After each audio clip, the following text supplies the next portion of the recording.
Magandang umaga po. Ako po si Klein Zairus ng grade 2 TESDA. Ang subject na ito ay mathematics. Ang video na ito ay tungkol sa pagpapakita at paglarawan ng fractions na katumbas ng isa at higit pa sa isang buo.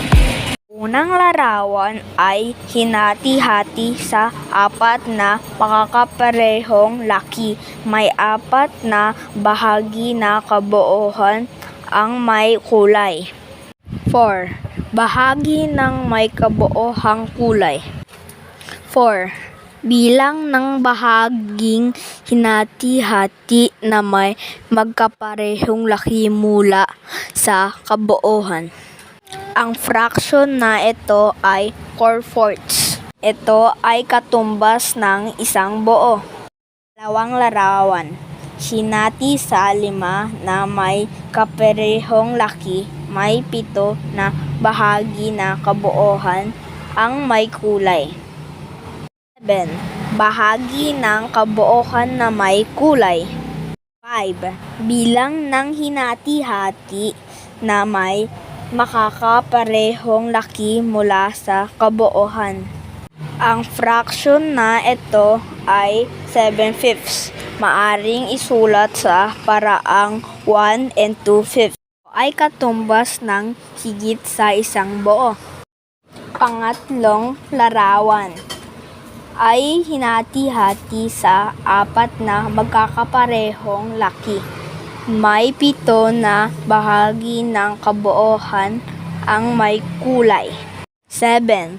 Bahagi ng may kabuohang kulay. 4.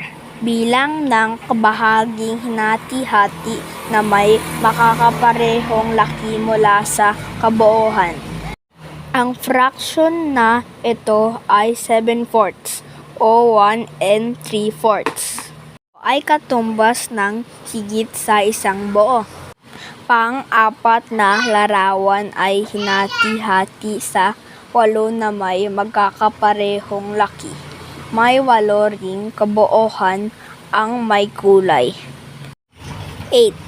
Bahagi ng kabuuhan na may kulay. Bilang ng bahaging hinahati-hati na may magkakaparehong laki mula sa kabuuhan. Ang fraction na ito ay 8/8. Ito ay katumbas ng isang buo. Ang panglimang larawan ay hinati sa 3 na may magkakaparehong laki. May 10 na bahagi ng kabuuhan ang may kulay. 10. Bahagi ng kabuuhan na may kulay. Bilang ng bahagi na hinati-hati na may magkaparehong laki mula sa kabuuhan. Fraction na ito ay 10/3 o 3 and 1/3. Ay katumbas ng higit sa isang buo. Ako po si Klein Zairus. Thanks for watching. Bye!